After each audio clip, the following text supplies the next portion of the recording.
empieza el Koinonia Online. Espero que ustedes también hayan preparado su matecito y podamos disfrutar juntos este momento.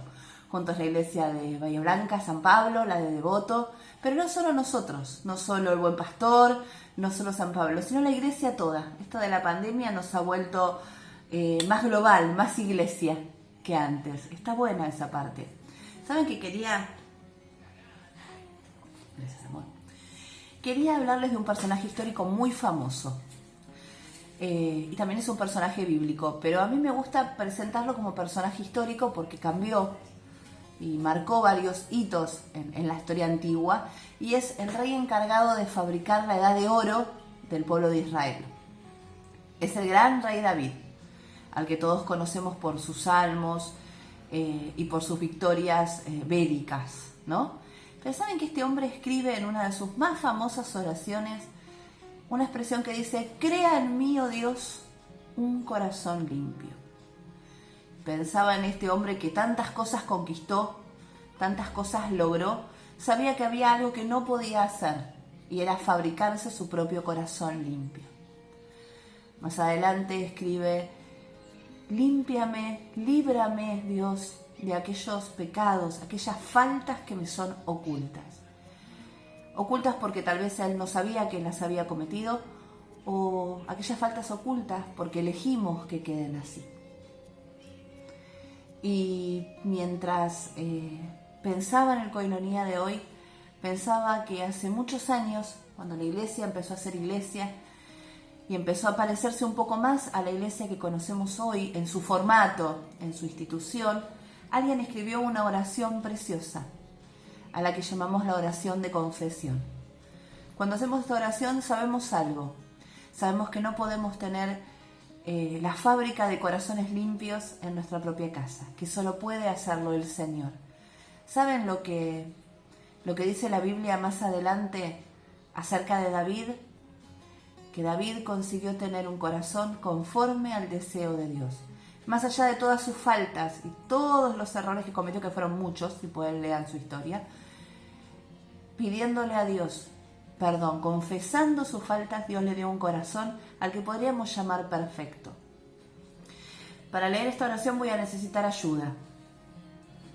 No me refería a los lentes, me refería al Espíritu Santo.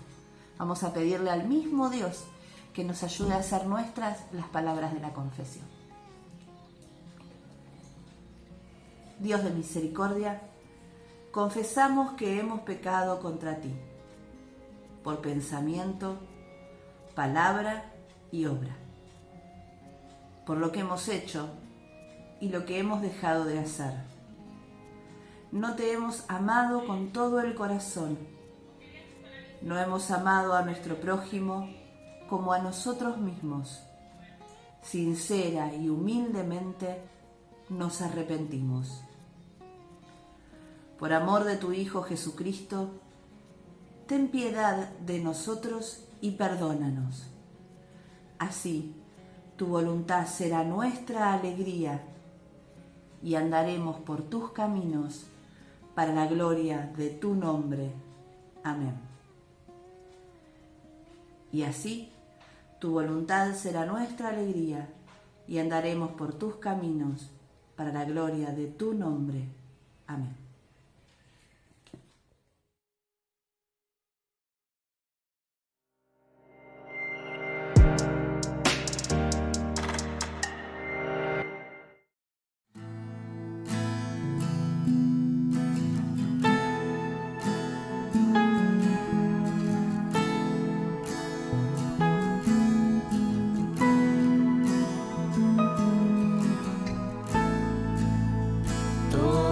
Necesita amor que nunca falla, tu gracia y compasión.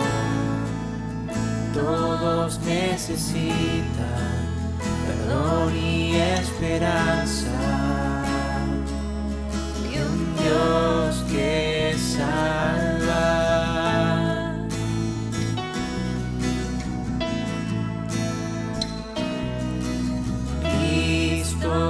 Puede mover montes.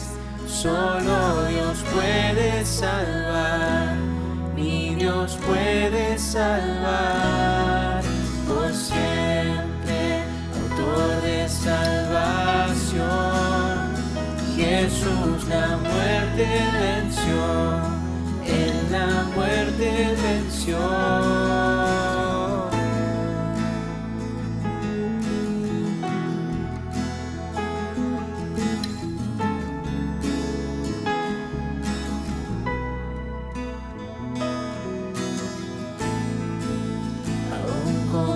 Temores, sé que me aceptas,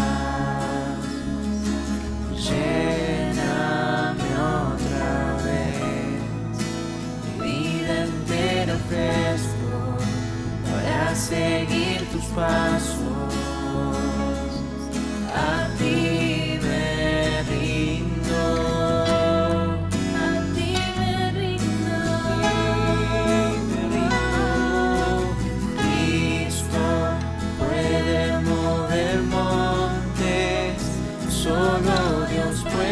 Salvar, mi Dios puede salvar por siempre, autor de salvación.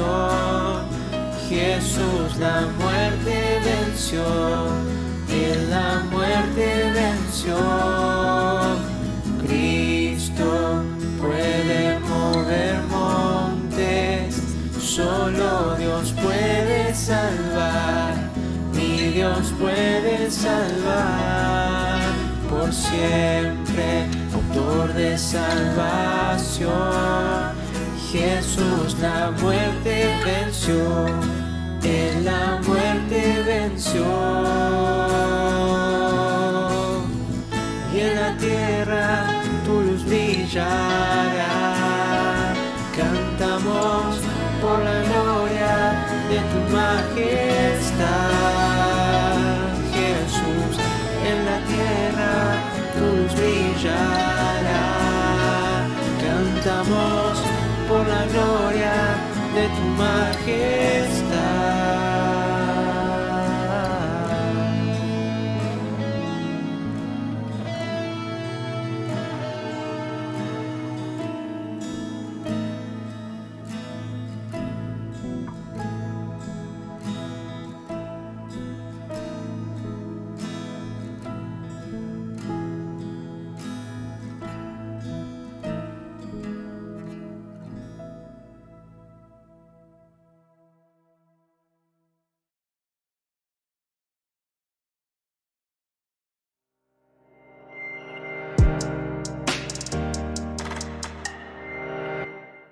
Un pequeño gesto en el momento adecuado puede salvar la vida de una persona. Francine Christophe, francesa y judía, pasó su infancia en el campo de concentración alemán de Bergen-Belsen.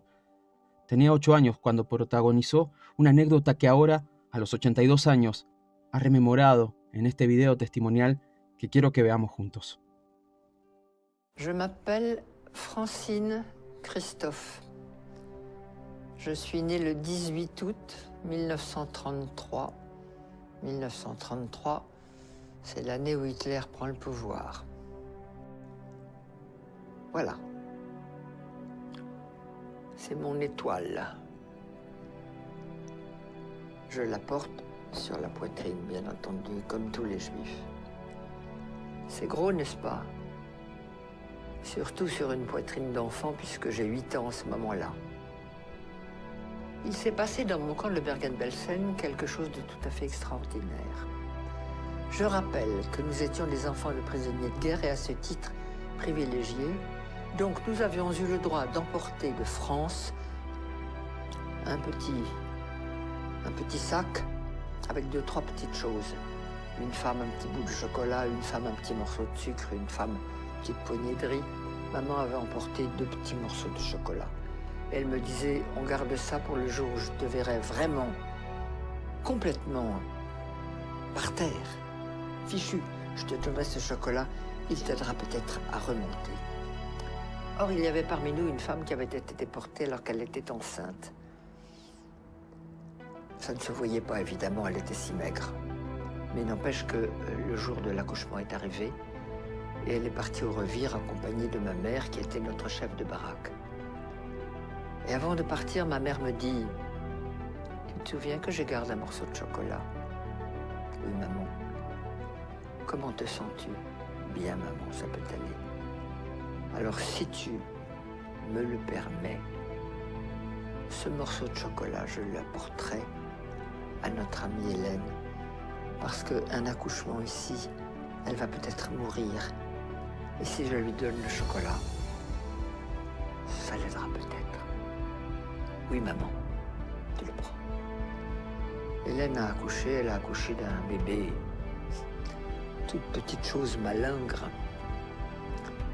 Elle a mangé le chocolat, elle n'est pas morte, et elle est revenue dans la baraque. Le bébé n'a jamais pleuré, jamais, pas même Jean. Au bout de 6 mois, la libération est arrivée. On a défait tous ces chiffons. Le bébé a crié. C'était là sa naissance. Nous l'avons ramené en France. Tout petit truc de 6 mois, minuscule.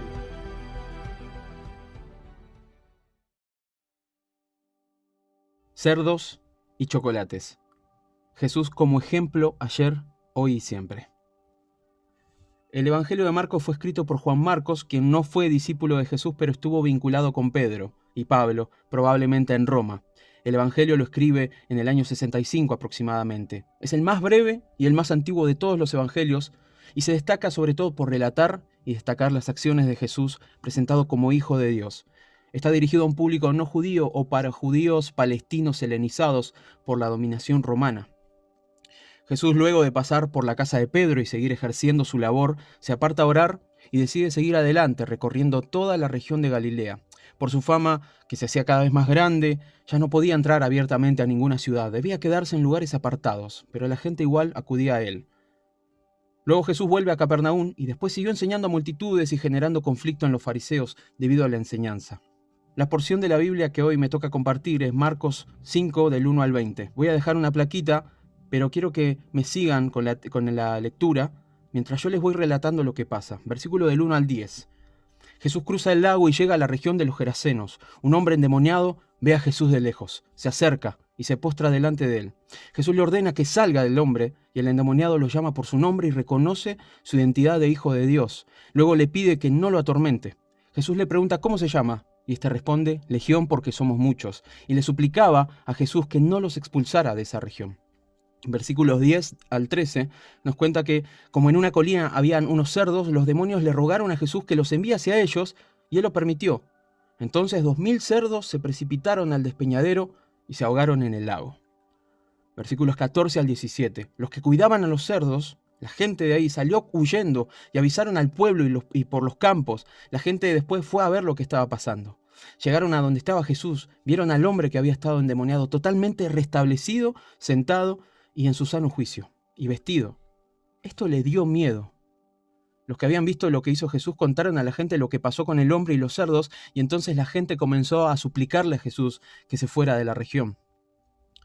Versículo 18 al 19. Cuando Jesús estaba subiendo a la barca para irse, el hombre se le acerca para pedirle acompañarlo, pero Jesús le dice, no, te ordeno que vayas a tu casa con tu familia y cuentes lo que hice por él, lo que el Señor hizo por él, y tuvo compasión de él. Por él. Versículo 20, el fin, dice, así que el hombre se fue y se puso a proclamar en toda la región de Decápolis lo mucho que Jesús había hecho por él, y la gente quedó asombrada.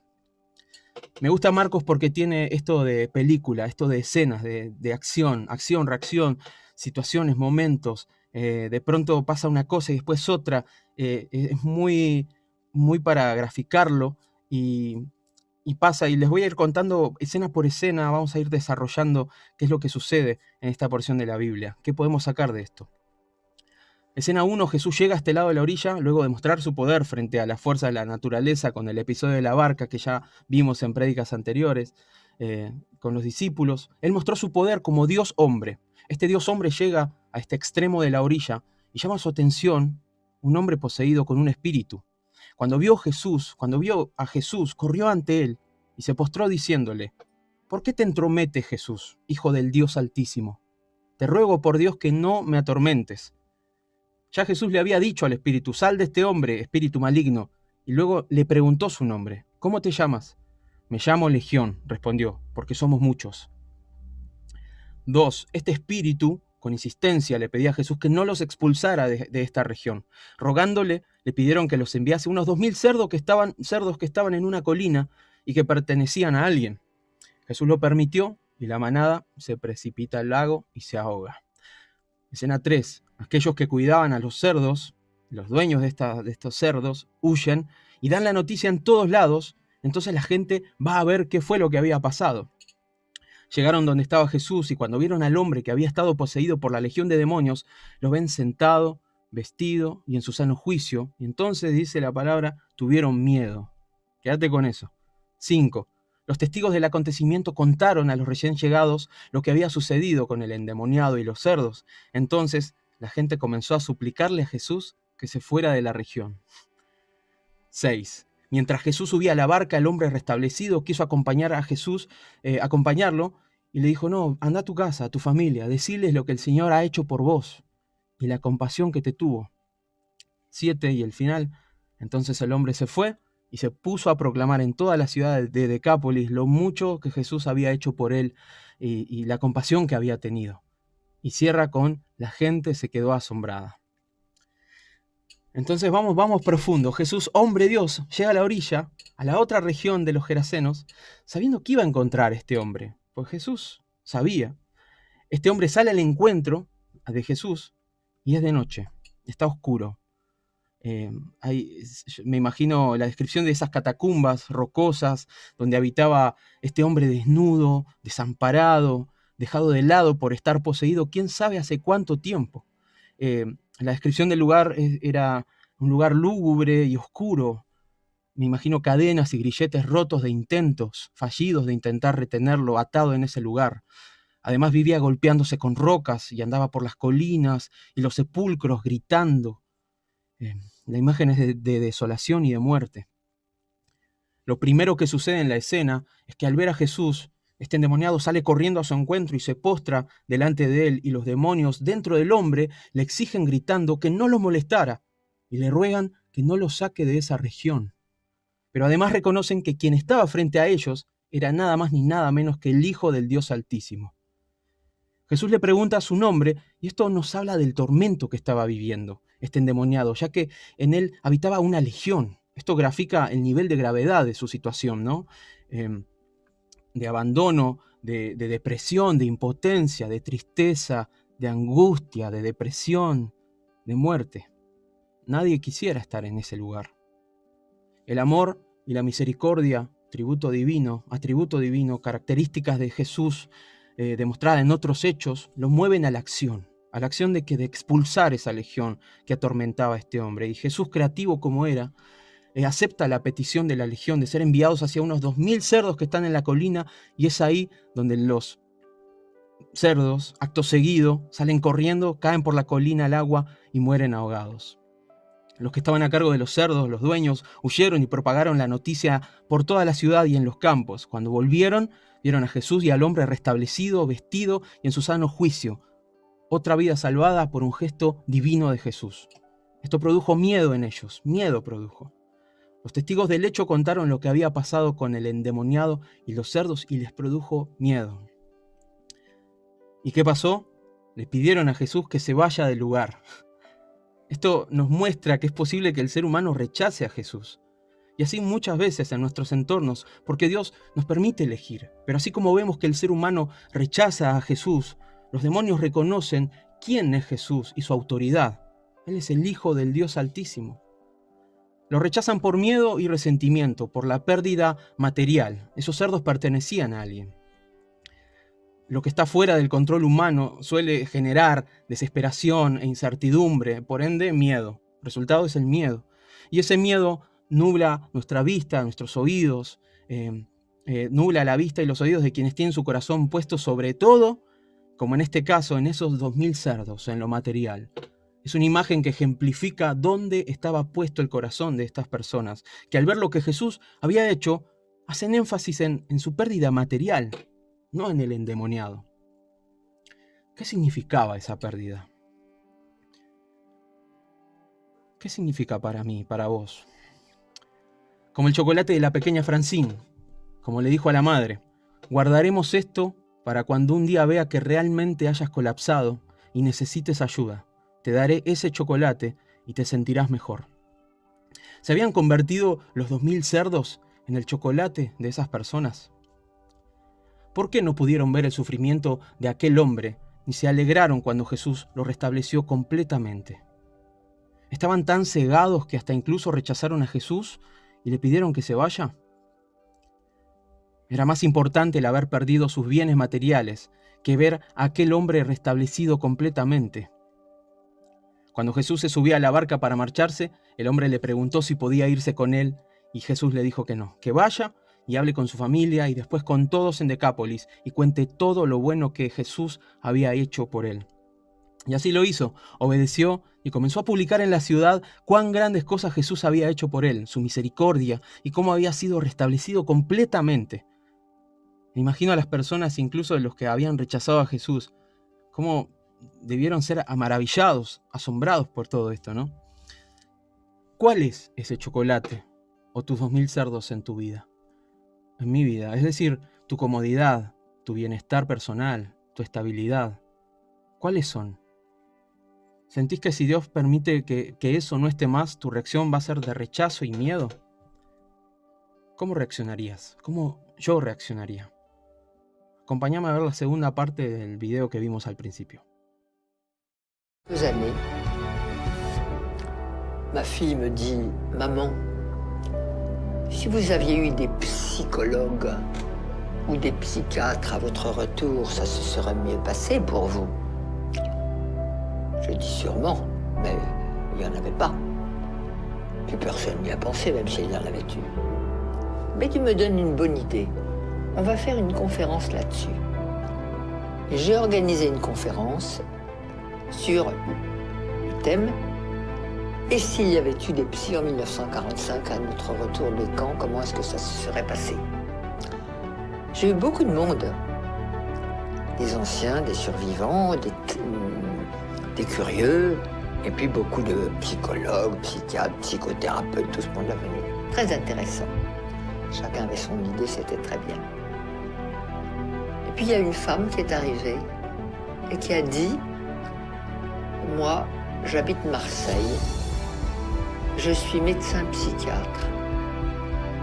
Et avant de vous faire ma communication, j'ai quelque chose à donner à Francine Christophe, c'est-à-dire à moi. » Elle fouille dans sa poche, elle sort un morceau de chocolat, elle me le donne et elle me dit « Je suis le bébé, je suis le bébé. »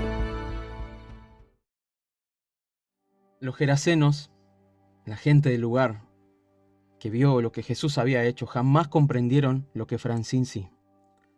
El precio era más grande que la pérdida material. La pérdida de mi comodidad podría salvar una vida. Y el hecho de que Jesús haya intervenido no solo fue para mostrar amor y misericordia con el hombre endemoniado, sino también para dar una lección que estas personas jamás olvidarían. De todas formas, la voluntad de Dios en su maravillosa misericordia y amor es que todos puedan oír de Él y ser transformados, pero también que todos puedan elegir si seguirlo o no. Es por eso que le dice al hombre, anda y habla de mí. Alguien más necesita saber de Jesús. Alguien más necesita su amor. Alguien más necesita su misericordia. Alguien más necesita a Jesús como ejemplo ayer, hoy y siempre. Acompáñame a orar. Señor, jamás quiero rechazarte, Señor. Ayúdame a identificar estos 2000 cerdos o ese chocolate en mi vida y ayúdame a poder ver a mi alrededor como vos lo hiciste con este hombre atormentado. Señor, que pueda y que podamos elegir dar vida y amor en lugar de muerte, poniendo mi corazón en comodidades humanas que nublan mi vista del prójimo. Así como cambiaste esa vida que sufría atormentada por una legión de demonios, así como salvaste la vida de una beba por ese chocolate dado a esa madre, Ayúdanos, Señor, a ver quién es ignorado, quién es apartado, quién es desdichado, quién sufre, quién llora, quién necesita que yo sea más como vos. Vos cambiaste mi vida y seguís en ese proceso de transformación. Nuestra vida cambiaste. Ayúdanos a hablar más de cómo nos transformaste y que todos finalmente puedan asombrarse de tus maravillas y aceptar tu amor y salvación. Te necesitamos, Jesús. Amén. Gracias por escuchar.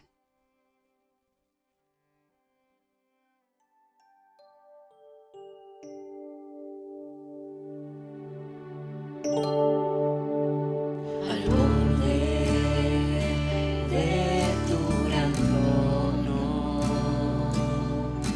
me postraré hoy a ti. Tú reinas sobre principados, sentado a la diestra de Dios. Exáltate, oh gran Cordero, tú vives hoy y vivirás.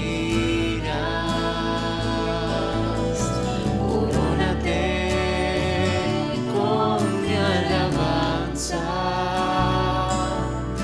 tu nombre es vencedor.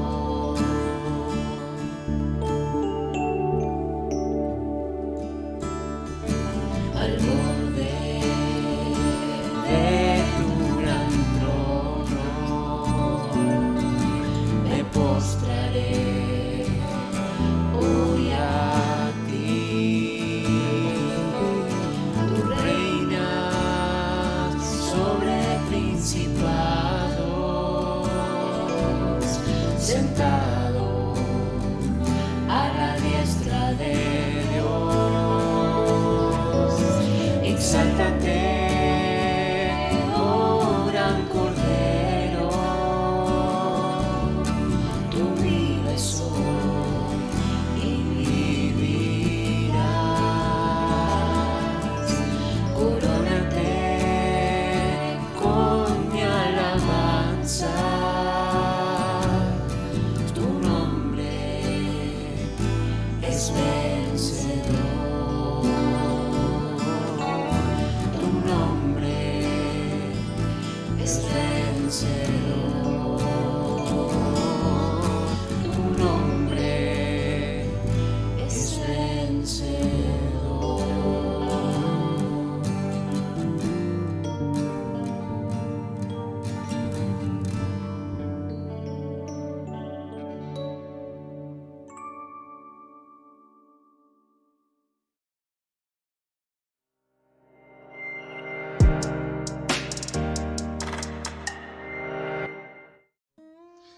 Nos bendijiste, Juanca, con tu palabra. Gracias por compartir lo que el Señor puso en tu corazón. Fue la frutilla del postre de esta serie de Langham que hoy terminamos y que pronto iniciaremos una nueva serie sobre la carta de Santiago. Quiero terminar este espacio con un texto, un solo versículo, pero que muestra cómo Dios nos mira a su pueblo, a su iglesia, a sus elegidos, cómo nos identifica a través de la carta de Pedro, capítulo 2, versículo 9. Dice: pero ustedes son una familia escogida, un sacerdocio al servicio del Rey, una nación santa, un pueblo adquirido por Dios. Y esto es así para que anuncien las obras maravillosas de Dios, al cual los llamó a salir de la oscuridad para entrar en su luz maravillosa. Ciertamente es un texto maravilloso, porque nos saca de un lugar de oscuridad para llevarnos a un lugar de luz. lugar maravilloso de luz, que es obra de Dios. Y por eso la iglesia es escogida, es elegida, es consagrada, es santificada para servir, no con un fin egoísta, sino con el propósito de servir al Rey que nos rescató. Así que eso nos identifica como familia. Así que mi invitación, una vez más, es que sigamos fieles a la palabra de Dios, que sigamos fieles a congregarnos, a formar parte de esta familia, porque tenemos un gran propósito, que es servir a nuestro Rey. Que el Señor le regale una hermosa semana y nos vemos muy pronto. Bendiciones y que el Señor los acompañe.